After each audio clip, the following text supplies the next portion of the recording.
Punjabi radio USA ਸੁਣ ਰਹੇ ਸਾਰੇ ਹੀ ਮਾਣਯੋਗ ਅਤੇ ਸਤਿਕਾਰ ਸਰੋਤਿਆਂ ਨੂੰ ਪੰਜਾਬੀ ਰੇਡੀਓ USA ਦੀ ਟੀਮ ਅਤੇ ਮੇਰੇ ਰਾਜਕਨਵੀਰ ਸਿੰਘ ਵੱਲੋਂ ਆਪ ਜੀ ਨੂੰ ਬਹੁਤ ਪਿਆਰ ਸਤਿਕਾਰ ਸਹਿਤ ਦੋਨੋਂ ਜੋੜ ਕੇ ਨਿੱਘੀ ਜਿਹੀ ਸਤਿ ਸ੍ਰੀ ਅਕਾਲ ਸਭ ਨੂੰ ਜੀ ਨੂੰ ਆਖਦੇ ਹਾਂ। ਸੋ ਤੇ ਪ੍ਰੋਗਰਾਮ ਅਪਡੇਟ ਅਮਰੀਕਾ ਖਬਰਾਂ ਦੇ ਅੱਜ ਦੇ ਇਸ ਬੁਲੇਟਿਨ ਦੇ ਵਿੱਚ ਅਸੀਂ ਤੁਹਾਡਾ ਸਵਾਗਤ ਕਰਦੇ ਹਾਂ। ਅਪਡੇਟ ਅਮਰੀਕਾ ਤੁਹਾਡੇ ਲਈ ਪੇਸ਼ ਕਰਾਂਗੇ ਅਮਰੀਕਾ ਅੰਤਰਰਾਸ਼ਟਰੀ ਖਬਰਾਂ, ਉਸ ਦੇ ਨਾਲ weather, stock market, exchange rate ਦੀ ਜਾਣਕਾਰੀ। ਸਾਡੇ ਅੱਜ ਦੇ ਖਬਰਾਂ ਦੇ ਇਸ ਬੁਲੇਟਿਨ ਨੂੰ ਸਪਾਂਸਰ ਕਰਦੇ ਨੇ ਖਾਲਸਾ ਇੰਸ਼ੋਰੈਂਸ ਏਜੰਸੀ ਵਾਲੇ, ਜਿਨ੍ਹਾਂ ਦੇ ਕੋਲੋਂ ਤੁਸੀਂ ਹਰ ਇੱਕ ਤਰੀਕੇ ਦੇ ਇੰਸ਼ੋਰੈਂਸ ਕਰਵਾ ਸਕਦੇ ਹੋ। ਇੰਸ਼ੋਰੈਂਸ ਬਾਰੇ ਪਤਾ ਕਰਨ ਲਈ ਕਾਲ ਕਰੋ ਨੰਬਰ 408-272-2500 ਦੇ ਉੱਤੇ। ਇਸ ਦੇ ਨਾਲ ਸੰਤੋਖ ਸਿੰਘ, ਪਰਮਜੀਤ ਕੌਰ ਬਾਸੀ ਫਰੀਮੰਟ ਤੋਂ, ਮਨਜੀਤ ਸਿੰਘ, ਨਰਿੰਦਰ ਕੌਰ ਕੁਲਾਰ ਕਲੋਵਿਸ ਤੋਂ ਅਤੇ ਬਿੰਦਰ ਢਾਲੀਵਾਲ ਜੀ ਬੇਕਰਸਫੀਲਡ ਤੋਂ, ਇਹਨਾਂ ਸਾਰਿਆਂ ਦਾ ਅਸੀਂ ਬਹੁਤ ਧੰਨਵਾਦ ਕਰਦੇ ਹਾਂ। ਜੇਕਰ ਤੁਸੀਂ ਜਾਂ ਕੋਈ ਹੋਰ ਕਾਰੋਬਾਰ ਇਸ ਪ੍ਰੋਗਰਾਮ ਨੂੰ ਸਪਾਂਸਰ ਕਰਨਾ ਚਾਹੁੰਦੇ ਹੋ, ਸੰਪਰਕ ਕਰੋ ਨੰਬਰ 408-722-7698 ਦੇ ਉੱਤੇ। ਤੇ ਆਓ ਹੁਣ ਖਬਰਾਂ ਦੇ ਵੱਲ ਵਧਦੇ ਹਾਂ। ਸਭ ਤੋਂ ਪਹਿਲਾਂ ਚੋਣਵੀਆਂ ਖਬਰਾਂ। ਸੈਨੇਟ ਵਿੱਚ 4 ਜੁਲਾਈ ਨੂੰ ਪੇਸ਼ ਹੋ ਸਕਦਾ ਆ ਰਿਪਬਲਿਕਨ ਪਾਰਟੀ ਦੇ ਵੱਲੋਂ ਹੈਲਥ ਕੇਅਰ ਬਿੱਲ। ਪੈਰਿਸ ਦੇ ਮਸ਼ਹੂਰ ਨੋਟਰ ਡੇਮ ਕੈਥੇਡਰਲ ਦੇ ਉੱਤੇ ਹਮਲਾਵਰ ਦੁਆਰਾ ਚਾਕੂਆਂ ਅਤੇ ਹਥੌੜੀ ਨਾਲ ਹਮਲਾ ਕਰਨ ਦੀ ਕੋਸ਼ਿਸ਼। ਸਿਆਟਲ ਵਿੱਚ ਲਾਗੂ ਹੋਵੇਗਾ ਸੋਡੇ ਦੇ ਉੱਤੇ ਟੈਕਸ। ਰਾਸ਼ਟਰਪਤੀ ਟਰੰਪ ਅਤੇ ਅਟਾਰਨੀ ਜਨਰਲ ਜੈਫ ਸੈਸ਼ਨਜ਼ ਦੇ ਰਿਸ਼ਤਿਆਂ ਦੇ ਵਿੱਚ ਦਰਾਰ।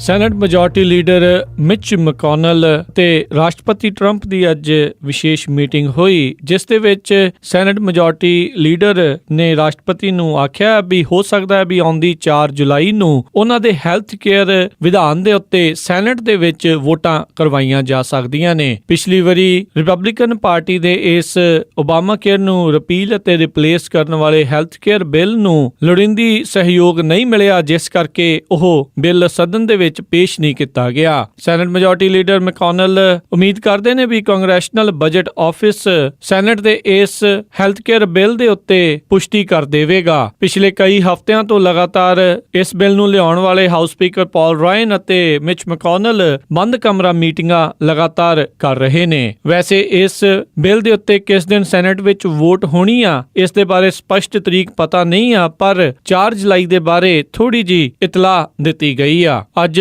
ਮਿਚ ਮੈਕੋਨਲ ਅਤੇ ਹਾਊਸ ਸਪੀਕਰ ਪੌਲ ਰਾਇਨ ਨੇ ਇਕੱਠਿਆਂ ਜੁਆਇੰਟ ਸਟੇਟਮੈਂਟ ਦੇ ਵਿੱਚ ਆਖਿਆ ਵੀ ਉਹਨਾਂ ਦੀ ਰਾਸ਼ਟਰਪਤੀ Trump, vice president Mike Pence ਅਤੇ ਬਾਕੀ ਕਾਂਗਰਸ ਦੀ ਲੀਡਰਸ਼ਿਪ ਦੇ ਨਾਲ ਬੜੀ ਹੀ ਵਧੀਆ ਮੀਟਿੰਗ ਹੋਈ ਆ ਤੇ ਉਹਨਾਂ ਨੇ ਇਸ ਵਿਧਾਨ ਨੂੰ ਅੱਗੇ ਕਿਸ ਤਰੀਕੇ ਦੇ ਨਾਲ ਲੈ ਕੇ ਜਾਣਾ ਆ, ਕਿੱਦਾਂ ਆਪਣੇ ਗੋਲ ਨੂੰ ਪੂਰਾ ਕਰਨਾ ਆ, ਉਸ ਬਾਰੇ ਖੁੱਲ੍ਹ ਕੇ ਚਰਚਾ ਕੀਤੀ ਗਈ ਆ। ਮੰਗਲਵਾਰ ਨੂੰ ਰਿਪਬਲਿਕਨ ਸੈਨੇਟਰਸ ਦੇ ਨਾਲ ਕਾਂਗਰਸ ਰਿਪਬਲਿਕਨ ਲੀਡਰਸ਼ਿਪ ਨੇ ਵਿਸ਼ੇਸ਼ ਗੱਲਬਾਤ ਕੀਤੀ ਤੇ ਉਹਨਾਂ ਨੂੰ ਦੱਸਿਆ ਵੀ ਓਬਾਮਾ ਕੇਅਰ ਨੂੰ ਰਿਪੀਲ ਅਤੇ ਰਿਪਲੇਸ ਕਰਨ ਦਾ ਸਮਾਂ ਬਹੁਤ ਨਜ਼ਦੀਕ ਆ। ਜੇ ਆਪਾਂ ਹੁਣ ਇਕੱਠਿਆਂ ਬੈਠ ਕੇ ਇਸ ਉੱਤੇ ਫੈਸਲਾ ਨਹੀਂ ਲੈ ਸਕੇ ਤਾਂ ਫਿਰ ਓਬਾਮਾ ਕੇਅਰ ਨੂੰ ਰਿਪੀਲ ਤੇ ਰਿਪਲੇਸ ਕਰਨਾ ਬਹੁਤ ਔਖਾ ਹੋ ਜਾਵੇਗਾ ਅਤੇ ਆਪਣਾ ਹੈਲਥ ਕੇਅਰ ਬਿੱਲ ਲਾਗੂ ਨਹੀਂ ਕੀਤਾ ਜਾ ਸਕੇਗਾ। ਇਸ ਨੂੰ ਲੈ ਕੇ ਹੋਰ ਸੈਨੇਟਰਸ ਵੀ ਕਾਫੀ ਕਾਹਲੇ ਪੈ ਰਹੇ ਨੇ। ਜਦ ਇਸ ਦੇ ਬਾਰੇ ਸੈਨੇਟਰ ਲਿੰਡਸੀ ਗ੍ਰੈਹਮ ਨੂੰ ਪੁੱਛਿਆ ਗਿਆ ਤਾਂ ਉਹਨਾਂ ਨੇ ਕਿਹਾ ਵੀ ਮੈਂ ਉਮੀਦ ਕਰਦਾ ਹਾਂ ਵੀ 4 ਤਰੀਕ ਨੂੰ ਵਾਕਿਆ ਹੀ ਹੈਲਥ ਕੇਅਰ ਬਿੱਲ ਦੇ ਉੱਤੇ ਵੋਟਿੰਗ ਹੋਵੇ। ਉਹਨਾਂ ਨੇ ਹੱਸਦੇ ਹੋਏ ਆਖਿਆ ਵੀ ਇਹ ਇੱਕ ਵਾਈਨ ਦੀ ਤਰ੍ਹਾਂ ਨਹੀਂ ਆ ਵੀ ਪੁਰਾਣਾ ਹੁੰਦਾ ਹੋਇਆ ਵਧੀਆ ਹੋਵੇਗਾ, ਬਲਕਿ ਇਸ ਉੱਤੇ ਜਲਦ ਤੋਂ ਜਲਦ ਫੈਸਲਾ ਲੈਣਾ ਜ਼ਰੂਰੀ ਆ। ਇਹ ਬੰਦ ਕਮਰਾ ਮੀਟਿੰਗ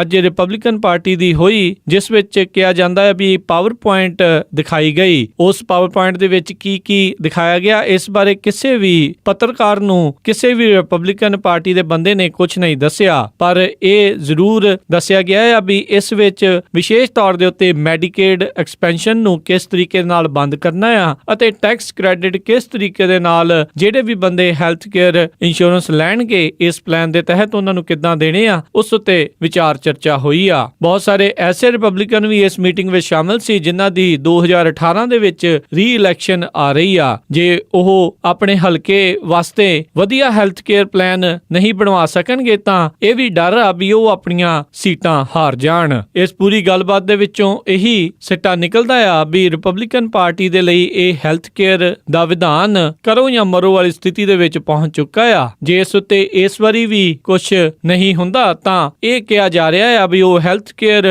ਵਿਧਾਨ ਨੂੰ ਛੱਡ ਕੇ ਟੈਕਸ ਰਿਫਾਰਮ ਦੇ ਦੁਆਲੇ ਹੋ ਜਾਣਗੇ।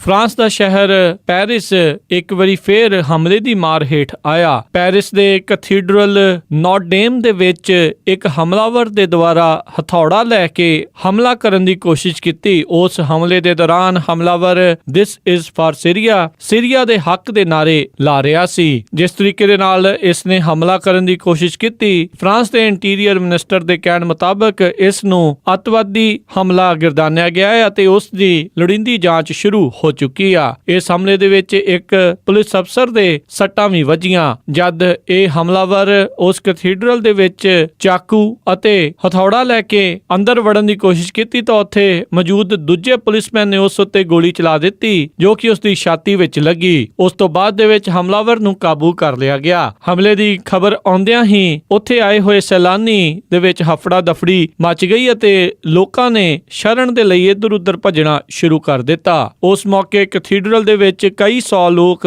ਮੌਜੂਦ ਸਨ। 2015 ਦੇ ਵਿੱਚ ਹੋਏ ਅੱਤਵਾਦੀ ਹਮਲੇ ਤੋਂ ਬਾਅਦ ਚ ਫਰਾਂਸ ਸਟੇਟ ਆਫ ਐਮਰਜੈਂਸੀ ਦੇ ਵਿੱਚ ਰਹਿ ਰਿਹਾ ਆ। ਹਮਲਾਵਰ ਦੇ ਕੋਲੋਂ ਥੌੜੀ ਅਤੇ ਚਾਕੂ ਤੋਂ ਇਲਾਵਾ ਇੱਕ ਅਲਜੀਰੀਅਨ ਵਿਦਿਆਰਥੀ ਦਾ ਆਇਡੈਂਟੀਟੀ ਕਾਰਡ ਵੀ ਲੱਭਾ ਆ। ਬਹੁਤ ਸਾਰੇ ਲੋਕਾਂ ਦਾ ਮੰਨਣਾ ਹੈ ਵੀ ਫਰਾਂਸ ਆਈਸਿਸ ਅਤੇ ਇਦਾਂ ਦੀਆਂ ਹੋਰ ਜਥੇਬੰਦੀਆਂ ਦਾ ਇੱਕ ਸੌਫਟ ਟਾਰਗੇਟ ਬਣਦਾ ਜਾ ਰਿਹਾ ਆ। ਪਿਛਲੇ 1.5-2 ਸਾਲਾਂ ਦੇ ਵਿੱਚ ਫਰਾਂਸ ਵਿੱਚ 6-7 ਅੱਤਵਾਦੀ ਹਮਲੇ ਹੋ ਚੁੱਕੇ ਆ, ਜਿਨ੍ਹਾਂ ਵਿੱਚ ਪੈਰਿਸ ਦੀ ਇੱਕ ਮੈਗਜ਼ੀਨ ਚਾਰਲੀ ਹੈਬਡੋ ਦੇ ਉੱਤੇ 7 ਜਨਵਰੀ 2015 ਨੂੰ ਹਮਲਾ ਹੋਇਆ ਸੀ, ਜਿਸ ਵਿੱਚ 17 ਲੋਕਾਂ ਦੀ ਮੌਤ ਹੋਈ ਸੀ ਅਤੇ ਸਭ ਤੋਂ ਭਿਆਨਕ ਹਮਲਿਆਂ ਦੇ ਵਿੱਚੋਂ 13 ਨਵੰਬਰ 2015 ਨੂੰ ਆਈਸਿਸ ਦੇ ਅੱਤਵਾਦੀਆਂ ਦੇ ਦੁਆਰਾ ਨੈਸ਼ਨਲ ਸਟੇਡੀਅਮ ਦੇ ਵਿੱਚ ਬੰਬਾਂ ਅਤੇ ਅਸੌਲਟ ਰਾਈਫਲਸ ਦੇ ਨਾਲ ਹਮਲਾ ਕੀਤਾ ਗਿਆ, ਜਿਸ ਵਿੱਚ 130 ਜਾਣਿਆਂ ਦੀ ਮੌਤ ਹੋਈ ਅਤੇ 350 ਤੋਂ ਵੱਧ ਲੋਕ ਜ਼ਖਮੀ ਹੋਏ ਸੀ। ਇਸ ਤੋਂ ਬਾਅਦ ਦੇ ਵਿੱਚ 13 ਜੂਨ ਨੂੰ ਚਾਕੂਆਂ ਦੇ ਨਾਲ ਅੱਤਵਾਦੀਆਂ ਦੁਆਰਾ ਹਮਲਾ ਕੀਤਾ ਗਿਆ। 14 ਜੁਲਾਈ 2016 ਨੂੰ ਇੱਕ ਵੱਡੇ ਟਰੱਕ ਦੇ ਨਾਲ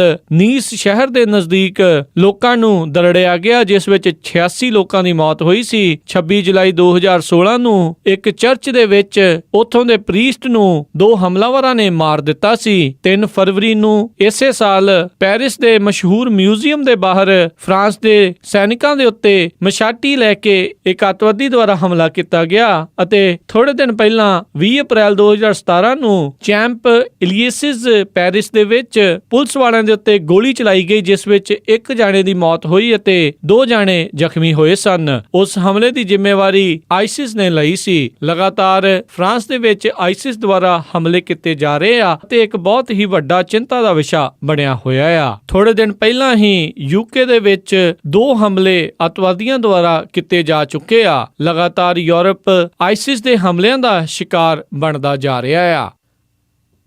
ਸਿਐਟਲ ਸਿਟੀ ਕਾਉਂਸਲ ਨੇ ਸੋਮਵਾਰ ਨੂੰ ਸੋਡੇ ਦੇ ਉੱਤੇ ਨਵਾਂ ਟੈਕਸ ਅਪਰੂਵ ਕਰ ਦਿੱਤਾ ਆ। ਇਸ ਟੈਕਸ ਦੇ ਤਹਿਤ ਜਿੰਨੇ ਵੀ ਸ਼ੂਗਰੀ ਡਰਿੰਕਸ, ਜਿਨ੍ਹਾਂ ਵਿੱਚ Pepsi, Coke, sports drink, energy drink ਅਤੇ ਹੋਰ ਜਿੰਨੇ ਵੀ ਡਰਿੰਕਸ ਜਿਨ੍ਹਾਂ ਵਿੱਚ ਖੰਡ ਹੁੰਦੀ ਆ, ਉਹਨਾਂ ਉੱਤੇ 1.75 ਸੈਂਟ ਪਰ ਆਉਂਸ ਦੇ ਹਿਸਾਬ ਨਾਲ ਟੈਕਸ ਡਿਸਟ੍ਰੀਬਿਊਟਰ ਕੋਲੋਂ ਲਿਆ ਜਾਵੇਗਾ। ਇਸ ਦੇ ਉੱਤੇ ਵੋਟ ਦੇ ਵਿੱਚ 1 ਦੇ ਮੁਕਾਬਲੇ 7 ਵੋਟਾਂ ਹੱਕ ਵਿੱਚ ਪਈਆਂ। ਇਸ ਮੈਜਰ ਦੇ ਅਪਰੂਵ ਹੋਣ ਦੇ ਉੱਤੇ ਪਬਲਿਕ ਹੈਲਥ ਐਡਵੋਕੇਟ ਅਤੇ ਹੋਰ ਬਹੁਤ ਸਾਰੇ ਕਮਿਊਨਿਟੀ ਗਰੁੱਪਸ ਉਹਨਾਂ ਨੇ ਖੁਸ਼ੀ ਜ਼ਾਹਰ ਕੀਤੀ। ਕਾਫੀ ਬਿਜ਼ਨਸ ਅਤੇ ਲੇਬਰ ਗਰੁੱਪ ਇਸ ਟੈਕਸ ਦੇ ਖਿਲਾਫ ਸਨ। ਉਹਨਾਂ ਨੇ ਕਿਹਾ ਵੀ ਇਸ ਕਰਕੇ ਸਮਾਲ ਬਿਜ਼ਨਸ ਦੇ ਉੱਤੇ ਮਾੜਾ ਅਸਰ ਪਵੇਗਾ ਤੇ ਹੋ ਸਕਦਾ ਹੈ ਵੀ ਕਈ ਜੌਬਸ ਵੀ ਇਸ ਕਰਕੇ ਚਲੀਆਂ ਜਾਣ। ਕਾਉਂਸਲਮੈਨ ਟਿਮ ਬਰਜਸ ਉਹਨਾਂ ਨੇ ਸਿਐਟਲ ਸਿਟੀ ਦੇ ਲਈ ਇਹ ਮੈਜਰ ਸਪਾਂਸਰ ਕੀਤਾ ਸੀ। ਉਹਨਾਂ ਨੇ ਦੱਸਿਆ ਵੀ ਇਹ ਸਿੱਧ ਹੋ ਚੁੱਕਾ ਆ ਵੀ ਸ਼ੂਗਰੀ ਡਰਿੰਕਸ ਲੋਕਾਂ ਦੇ ਸਿਹਤ ਉੱਤੇ ਮਾੜਾ ਅਸਰ ਪਾਉਂਦੀਆਂ ਆ ਅਤੇ ਮੋਟਾਪਾ ਕਰਨ ਵਿੱਚ ਸਭ ਤੋਂ ਵੱਧ ਜ਼ਿੰਮੇਵਾਰ ਨੇ। ਸਿਐਟਲ ਦੇ ਮੇਅਰ ਐਡ ਮਰੇ ਨੇ ਕਿਹਾ ਵੀ ਇਸ ਦੇ ਨਾਲ ਮਿਲੀਅਨਸ ਆਫ ਡਾਲਰਸ ਇਕੱਠੇ ਹੋਣਗੇ ਅਤੇ ਇਹ ਡਾਲਰਸ ਹੈਲਦੀ ਫੂਡ ਅਤੇ ਐਜੂਕੇਸ਼ਨ ਪ੍ਰੋਗਰਾਮਸ ਦੇ ਉੱਤੇ ਖਰਚੇ ਜਾਣਗੇ। ਪਿਛਲੇ ਮਹੀਨੇ ਸੈਂਟਾ ਫੀ, ਨਿਊ ਮੈਕਸੀਕੋ ਦੇ ਵਿੱਚ ਉੱਥੋਂ ਦੇ ਵੋਟਰਸ ਨੇ ਸੋਡਾ ਟੈਕਸ ਲਾਉਣ ਦੇ ਪ੍ਰਪੋਜ਼ਲ ਨੂੰ ਰਿਜੈਕਟ ਕਰ ਦਿੱਤਾ ਸੀ, ਪਰ ਸਿਐਟਲ ਹੁਣ Philadelphia, San Francisco Glasgow, Berkeley, Oakland ਵਰਗੇ ਸ਼ਹਿਰਾਂ ਦੇ ਨਾਲ ਜੁੜ ਚੁੱਕਾ ਆ, ਜਿਨ੍ਹਾਂ ਨੇ ਆਲਰੇਡੀ ਅਜਿਹੇ ਡਰਿੰਕਸ ਦੇ ਉੱਤੇ ਟੈਕਸ ਲਾਇਆ ਹੋਇਆ ਆ। ਪਿਛਲੇ ਸਾਲ ਬਰਕਲੇ ਵਿੱਚ ਹੀ 2.5 ਮਿਲੀਅਨ ਤੋਂ ਵੱਧ ਦੀ ਆਮਦਨ ਇਸ ਟੈਕਸ ਕਰਕੇ ਹੋਈ ਸੀ। ਰਾਸ਼ਟਰਪਤੀ ਡੋਨਾਲਡ ਟਰੰਪ ਅਤੇ ਅਟਾਰਨੀ ਜਨਰਲ ਜੈਫ ਸੈਸ਼ਨਜ਼ ਦੇ ਰਿਸ਼ਤਿਆਂ ਦੇ ਦਰਮਿਆਨ ਖਟਾਸ ਆਉਣੀ ਸ਼ੁਰੂ ਹੋਈ ਆ। ਇਸ ਚੀਜ਼ ਦਾ ਦਾਅਵਾ ABC ਨਿਊਜ਼ ਨੇ ਕੀਤਾ ਆ। ਅੱਜ ਬਹੁਤ ਸਾਰੀਆਂ ਨਿਊਜ਼ ਏਜੰਸੀਆਂ ਨੇ ਇਹ ਦਾਅਵਾ ਠੋਕਿਆ ਵੀ ਇਹਨਾਂ ਦੋਨਾਂ ਦੇ ਦਰਮਿਆਨ ਕਈ ਮੁੱਦਿਆਂ ਦੇ ਉੱਤੇ ਬਹਿਸ ਵੀ ਹੋਈ ਆ। ਅੱਜ ਜਦ ਪ੍ਰੈਸ ਸਕੱਤਰ ਸ਼ੌਨ ਸਪਾਈਸਰ ਨੂੰ ਇਹ ਪੁੱਛਿਆ ਗਿਆ ਵੀ ਕੀ ਰਾਸ਼ਟਰਪਤੀ Trump attorney general Jeff session ਦੇ ਉੱਤੇ ਪੂਰਾ ਭਰੋਸਾ ਰੱਖਦੇ ਨੇ, ਤਾਂ ਇਸ ਦੇ ਬਾਰੇ ਸ਼ੌਨ ਸਪਾਈਸਰ ਨੇ ਉੱਤਰ ਦੇਣ ਤੋਂ ਮਨਾ ਕਰ ਦਿੱਤਾ ਤੇ ਕਿਹਾ ਵੀ ਉਹਨਾਂ ਦੀ ਇਸ ਬਾਰੇ ਰਾਸ਼ਟਰਪਤੀ ਦੇ ਨਾਲ ਕੋਈ ਗੱਲਬਾਤ ਨਹੀਂ ਹੋਈ। ਇਹ ਵੀ ਕਈ ਨਿਊਜ਼ ਏਜੰਸੀਆਂ ਵੱਲੋਂ ਦਾਅਵਾ ਕੀਤਾ ਜਾ ਰਿਹਾ ਆ ਵੀ ਰਾਸ਼ਟਰਪਤੀ ਟਰੰਪ ਉਦੋਂ ਤੋਂ ਨਾਖੁਸ਼ ਨੇ ਅਟਾਰਨੀ ਜਨਰਲ ਦੇ ਉੱਤੇ ਜਦੋਂ ਤੋਂ ਉਹਨਾਂ ਨੇ ਆਪਣੇ ਆਪ ਨੂੰ ਰਸ਼ੀਅਨ ਇਨਵੈਸਟੀਗੇਸ਼ਨ ਤੋਂ ਰਿਕਿਊਜ਼ ਕੀਤਾ ਆ, ਆਪਣੇ ਆਪ ਨੂੰ ਲਾਂਭੇ ਕੀਤਾ ਹੋਇਆ ਆ। ਵਾਸ਼ਿੰਗਟਨ ਪੋਸਟ ਦੀ ਇੱਕ ਰਿਪੋਰਟ ਦੇ ਅਨੁਸਾਰ ਅਟਾਰਨੀ ਜਨਰਲ ਜੈਫ ਸੈਸ਼ਨਜ਼ ਦੇ ਵੀ ਗੱਲਬਾਤ ਸੰਬੰਧ ਰਹੇ ਸੀਗੇ ਰਸ਼ੀਅਨ ਅੰਬੈਸਡਰ ਦੇ ਨਾਲ, ਜਿਸ ਤੋਂ ਬਾਅਦ ਦੇ ਵਿੱਚ ਅਟਾਰਨੀ ਜਨਰਲ ਨੇ ਇਹ ਫੈਸਲਾ ਲਿਆ ਸੀ ਵੀ ਉਹ ਇਸ ਇਨਵੈਸਟੀਗੇਸ਼ਨ ਵਿੱਚ ਕਿਸੇ ਵੀ ਤਰੀਕੇ ਦਾ ਦਖਲ ਨਹੀਂ ਦੇਣਗੇ ਅਤੇ ਡਿਪਟੀ ਅਟਾਰਨੀ ਜਨਰਲ ਹੀ ਇਸ ਦੀ ਨਿਗਰਾਨੀ ਕਰਨਗੇ। ਥੋੜੇ ਦਿਨ ਪਹਿਲਾਂ ਹੀ ਡਿਪਟੀ ਅਟਾਰਨੀ ਜਨਰਲ ਨੇ ਵਿਸ਼ੇਸ਼ ਕਾਉਂਸਲ ਦੇ ਤੌਰ ਦੇ ਉੱਤੇ ਸਾਬਕਾ FBI ਡਾਇਰੈਕਟਰ ਰਾਬਰਟ ਮਿਊਲਰ ਨੂੰ ਲਾਇਆ ਆ। ਇਹ ਜ਼ਿਕਰਯੋਗ ਗੱਲ ਹੈ ਵੀ ਅਟਾਰਨੀ ਜਨਰਲ ਜੈਫ ਸੈਸ਼ਨ ਰਾਸ਼ਟਰਪਤੀ ਟਰੰਪ ਦੇ ਸਭ ਤੋਂ ਵੱਡੇ ਸਮਰਥਕਾਂ ਦੇ ਵਿੱਚੋਂ ਇੱਕ ਨੇ ਅਤੇ ਸਭ ਤੋਂ ਪਹਿਲਾਂ ਉਹਨਾਂ ਨੇ ਰਾਸ਼ਟਰਪਤੀ ਟਰੰਪ ਦੇ ਕੈਂਪੇਨ ਨੂੰ ਸਮਰਥਨ ਦਿੱਤਾ ਸੀ। ਇਹ ਵੀ ਕਿਹਾ ਜਾਂਦਾ ਹੈ ਵੀ ਜੈਫ ਸੈਸ਼ਨ ਰਾਸ਼ਟਰਪਤੀ ਟਰੰਪ ਦੇ ਟਵੀਟਸ ਅਤੇ ਕਮੈਂਟਸ ਨੂੰ ਲੈ ਕੇ ਕਾਫੀ ਨਾਰਾਜ਼ ਨੇ ਵੀ ਉਹ ਕਈ ਵਾਰ ਇਨਵੈਸਟੀਗੇਸ਼ਨਸ ਅਤੇ ਉਹਨਾਂ ਦੇ ਕੇਸਿਸ ਦੇ ਵਿੱਚ ਨੁਕਸਾਨ ਪਹੁੰਚਾ ਦਿੰਦੇ ਆ। ABC ਨਿਊਜ਼ ਨੇ ਇੱਥੋਂ ਤੱਕ ਦਾਅਵਾ ਕੀਤਾ ਸੀ ਵੀ ਰਾਸ਼ਟਰਪਤੀ ਟਰੰਪ ਦੇ ਸਾਹਮਣੇ ਅਟਾਰਨੀ ਜਨਰਲ ਜੈਫ ਸੈਸ਼ਨ ਨੇ ਰਿਜ਼ਾਈਨ ਕਰਨ ਤੱਕ ਦਾ ਸੁਝਾਅ ਰੱਖਿਆ ਸੀ। ਆਉਣ ਵਾਲੇ ਦਿਨਾਂ ਦੇ ਵਿੱਚ ਰਾਸ਼ਟਰਪਤੀ ਦਾ ਅਤੇ ਅਟਾਰਨੀ ਜਨਰਲ ਦਾ ਰਿਸ਼ਤਾ ਕਿਸ ਪਾਸੇ ਨੂੰ ਜਾਵੇਗਾ ਇਹ ਸਮਾਂ ਦੱਸੇਗਾ, ਪਰ ਹਾਲਾਤ ਕੁਝ ਚੰਗੇ ਨਜ਼ਰ ਨਹੀਂ ਆ ਰਹੇ। ਸੋ ਦੋਸਤੋ, ਅਸੀਂ ਆਪਾਂ ਅੱਜ ਦੀਆਂ ਕੁਝ ਅਹਿਮ ਖਬਰਾਂ ਹੁਣ ਤੁਹਾਨੂੰ weather, stock market, exchange rate ਬਾਰੇ ਦੱਸਦੇ ਹਾਂ। ਸ਼ੁਰੂਆਤ ਕਰਦੇ ਹਾਂ ਸੈਨ ਹੋਜ਼ੇ ਤੇ ਵੈਦਰ ਤੋਂ, ਜਿੱਥੋਂ ਕਿ ਬੁੱਧਵਾਰ ਨੂੰ 77 ਡਿਗਰੀ ਹਾਈ, 58 ਡਿਗਰੀ ਲੋ। ਸੈਨ ਫਰਾਂਸਿਸਕੋ ਵਿੱਚ 65 ਡਿਗਰੀ ਹਾਈ, 57 ਡਿਗਰੀ ਲੋ। ਸੈਕਰਾਮੈਂਟੋ ਵਿੱਚ 83 ਡਿਗਰੀ ਹਾਈ, 59 ਡਿਗਰੀ ਲੋ। ਯੂਬਾ ਸਿਟੀ ਵਿੱਚ 99 ਡਿਗਰੀ ਹਾਈ, 61 ਡਿਗਰੀ ਲੋ। ਸਟਾਕਟਨ ਵਿੱਚ 99 ਡਿਗਰੀ ਹਾਈ, 57 ਡਿਗਰੀ ਲੋ। ਟ੍ਰੇਸੀ ਵਿੱਚ 86 ਡਿਗਰੀ ਹਾਈ, 56 ਡਿਗਰੀ ਲੋ। ਮੋਡੈਸਟੋ ਵਿੱਚ 99 ਡਿਗਰੀ ਹਾਈ, 59 ਡਿਗਰੀ ਲੋ। ਫ੍ਰੈਜ਼ਨੋ ਵਿੱਚ 96 ਡਿਗਰੀ ਹਾਈ, 61 ਡਿਗਰੀ ਲੋ। Bakersfield ਵਿੱਚ 98 degree high, 66 degree ਲੋ। Las Angeles ਚ 73 degree high, 61 degree ਲੋ। Turkey ਵਿੱਚ 74 degree high, 43 degree ਲੋ। South lake Tahoe ਚ 76 degree high, 46 degree ਲੋ। Portland ਦੇ ਵਿੱਚ 82 degree high, 60 degree ਲੋ। ਰਾਤ ਨੂੰ ਮੀਂਹ ਪਵੇਗਾ। ਸਿਆਟਲ ਵਿੱਚ 79 ਡਿਗਰੀ ਹਾਈ, 58 ਡਿਗਰੀ ਲੋ। ਰਾਤ ਨੂੰ ਮੀਂਹ ਪਵੇਗਾ। ਫਲੈਗਸਟਾਫ ਐਰੀਜ਼ੋਨਾ ਚ 83 degree high, 47 degree low. Salt Lake City Utah 97 degree high, 70 degree low. Chicago Illinois ਦੇ ਵਿੱਚ 70 degree high, 54 degree low. New York ਵਿੱਚ 70 degree high, 55 degree low. Toronto Canada ਚ 19 degree Celsius high, 12 degree Celsius low. Winnipeg ਚ 24 degree Celsius high, 12 degree Celsius low. Calgary ਵਿੱਚ 25 degree Celsius high, 12 degree Celsius low. Vancouver ਵਿੱਚ 23 degree Celsius high, 15 degree Celsius low. Amritsar Punjab ਚ 39 degree Celsius high, 26 degree Celsius low. Melbourne Australia ਚ 14 degree Celsius high, 10 degree Celsius low. London UK ਦੇ ਵਿੱਚ 18 degree Celsius high, 13 degree Celsius low. Berlin Germany ਚ 21 degree Celsius high, 13 degree Celsius low. Paris France ਦੇ ਵਿੱਚ 27 degree Celsius high, 15 degree Celsius low temperature ਰਹੇਗਾ। ਤੇ ਸਰੋਤਿਓ, ਇਹ ਸੀਗੀ weather report. ਹੁਣ ਤੁਹਾਨੂੰ ਸਟਾਕ ਮਾਰਕੀਟ ਬਾਰੇ ਦੱਸਦੇ ਜਾਈਏ। ਮੰਗਲਵਾਰ ਦੀ ਕਲੋਜ਼ਿੰਗ ਤੱਕ ਡਾਓ ਜੋਨਸ ਦੇ ਵਿੱਚ 47 ਪੁਆਇੰਟਾਂ ਦਾ ਘਾਟਾ ਦੇਖਿਆ ਗਿਆ। 21,136 ਦੇ ਉੱਤੇ ਮਾਰਕੀਟ ਕਲੋਜ਼ ਹੋਈ। ਨੈਸਡੈਕ ਦੇ ਵਿੱਚ 20 ਪੁਆਇੰਟ ਡਿੱਗੇ, 6,275 ਤੇ ਮਾਰਕੀਟ ਕਲੋਜ਼ ਹੋਈ। S&P ਦੇ ਵਿੱਚ 7 ਪੁਆਇੰਟਾਂ ਦਾ ਘਾਟਾ ਹੋਇਆ, 2,429 ਦੇ ਉੱਤੇ ਮਾਰਕੀਟ ਕਲੋਜ਼ ਹੋਈ। ਵਿਲਸ਼ਾਇਰ 5000 ਦੇ ਵਿੱਚ 71 ਪੁਆਇੰਟ ਡਿੱਗੇ, 25,250 ਦੇ ਉੱਤੇ ਮਾਰਕੀਟ ਕਲੋਜ਼ ਹੋਈ। ਐਕਸਚੇਂਜ ਰੇਟ ਦੇ ਵਿੱਚ ਇੱਕ US ਡਾਲਰ ਦੀ ਕੀਮਤ 64 ਰੁਪਏ 43 ਪੈਸੇ,